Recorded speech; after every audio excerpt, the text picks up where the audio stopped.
The Lord be with you. A reading from the Holy Gospel according to Luke. Glory to you, O Lord. Jesus said to his disciples, "Be dressed for action and have your lamps lit. Be like those who are waiting for their master to return from the wedding banquet, so that they may open the door for him as soon as he comes and knocks. Blessed are those slaves whom the master finds alert when he comes. Truly, I tell you, he will fasten his belt and have them sit down to eat, and he will come and serve them.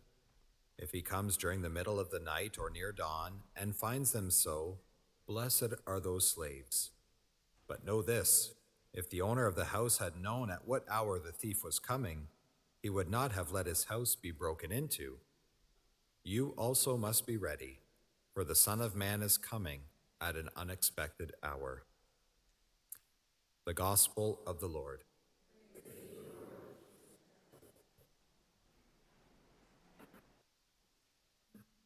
What would you say about a group of people or a nation that was very small, very poor, very obscure, and yet whose beliefs about the world around us and how to live were completely different than our own?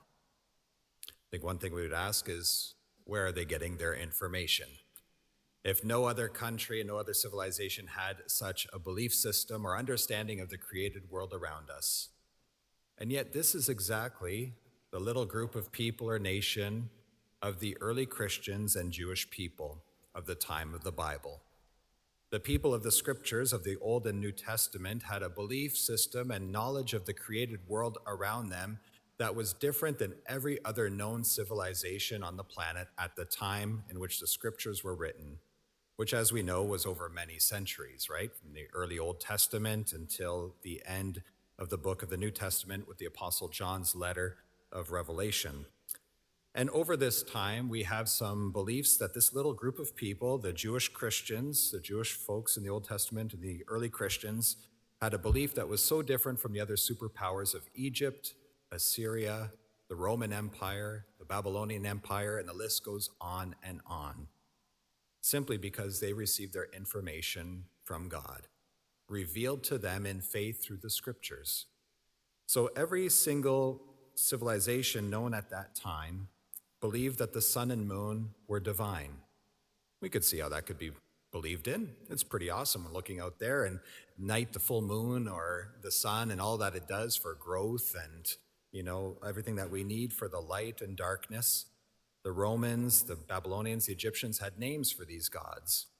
And yet the Jewish and the Christian people, this little nation in the Middle East, who was very poor, had a poor economy, were very obscure and really meaningless on the world stage, and amongst the cultural elites were really nobody. They said God created the sun and moon.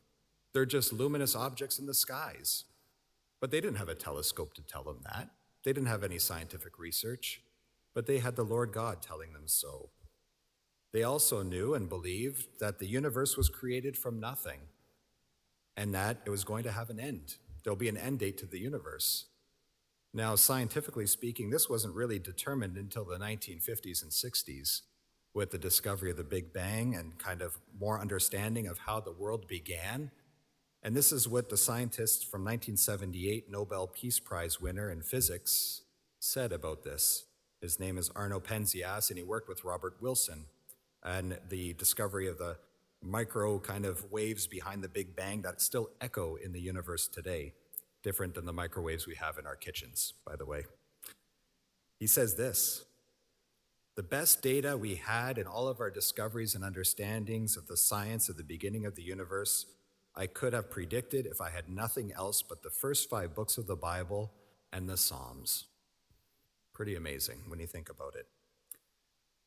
It was the early people, the Jewish and the Christians, who also understood through faith in the scriptures, God revealed this information to them, that all human beings are created equal, with equal dignity at all stages of human life.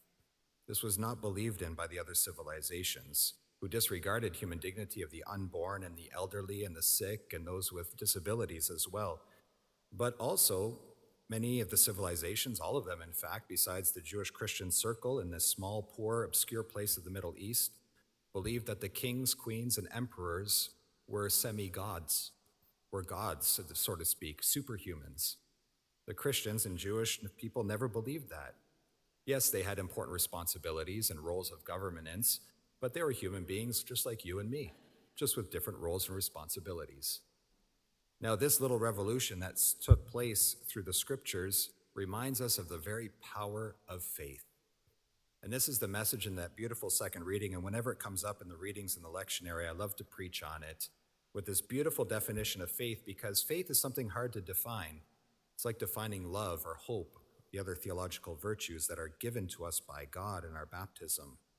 This is how the author to the letter to the Hebrews defines faith. Faith is the assurance of things hoped for, the conviction of things not seen. So faith is a way of knowing. It's a way of possessing an understanding of something that goes beyond our reason. So faith doesn't go against reason. So this is not Miracle on 34th Street faith here from the famous line that says, faith is believing in things when common sense tells you not to. That's not faith. That's not what we believe in. It's a nice line in the movie, but it's not our faith. Faith is a way of knowing. It's a light. It's because God has bestowed and revealed his life to us through the scriptures and now in the sacraments and ultimately through his son, Jesus Christ, that we have a knowledge and an understanding of who we are, who God is, what the world is all about. That is a tremendous gift.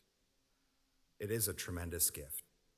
So faith is a way of knowing. It doesn't go against reason. It doesn't go against logic or common sense. It works with it and elevates all of those things to another dimension that goes beyond what is humanly capable, as we see from the people of the Bible itself and what they believed and how they lived as well. But faith is not just information. It's not just knowledge and a way of knowing. It's meant to be put into practice. It's meant to be lived out in your life and in mine and in the life of all believers. That's why this second reading, we have snippets of the chapter here, but if you read it at home, Hebrews chapter 11, there's tons of different examples of holy women and men of the Old Testament who lived out this life of faith, this knowledge and trust in God that he gave them, and then made decisions on it. Because that's the second important part about faith. It's also an act of the will. God can reveal himself to us and offer us this way of knowing and understanding, but we have to respond with our yes, with accepting that and acting upon what he has shown us and given to us in our faith. So we have Abraham here, who was told by God to leave his lands and livestock and go to the land in which God will indicate for him, and he will receive a promised inheritance in that land. That's pretty vague and not a lot of information. Well, where is it, Lord? Where is this land? And yet Abraham trusts God so much that he acts upon that in that decision and heads out. We have Sarah, Abraham's wife, though barren, received power to conceive even when she was too old, because she considered God faithful to what he had promised. He promised many years before Abraham and Sarah would conceive. And now, even in their age, Sarah is staking her whole life on this promise, that firm conviction of things not yet seen, that assurance of things hoped for. That was the longing of her heart. And I love this line in the reading. And Abraham, who was good as dead, conceived with his wife Sarah. What a compliment. He's got one foot in the grave, but one foot still here, as good as dead, but they still pulled it off with God's help. Faith making decisions each day doesn't have to be as big as in Abraham and Sarah's time and what God was asking of them, but it's often making daily decisions to nourish our relationship with God. So faith begins by receiving what God has given to us in our baptism. We receive the gift of faith in baptism. That's where it begins. The rest of our life is our yes and our response to it. Whether we reject that gift, accept it, work on it, we have struggles with it, but it's always called to grow. So those little decisions like taking time each day to pray, making time for Mass on Sundays on the weekend, ensuring that we grow in our faith maybe through spiritual reading or praying of the rosary, that we have that way of reaching out to the poor and those in need, all those elements of our faith, that we make those daily decisions on where I can respond and correspond with God's grace in my life. This is what makes faith active and visible along the way. It's good to ask us periodically when the scriptures ask us to reflect on, just in general, the life of faith. Would my life look any different if I took the element of faith out? Would the way I live my life, plan my routines and schedule, live out my days, organize my time, people I hang out with, words I use, whatever it might be, would there be any different if I removed that ingredient and element which is so central to us of faith?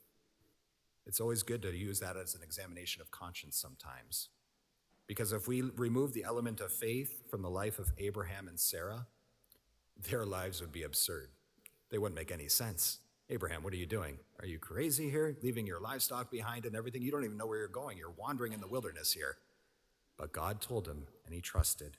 They staked their whole lives on their faith in God and on God's promises, and their lives would not make any sense without it. And God pulled through.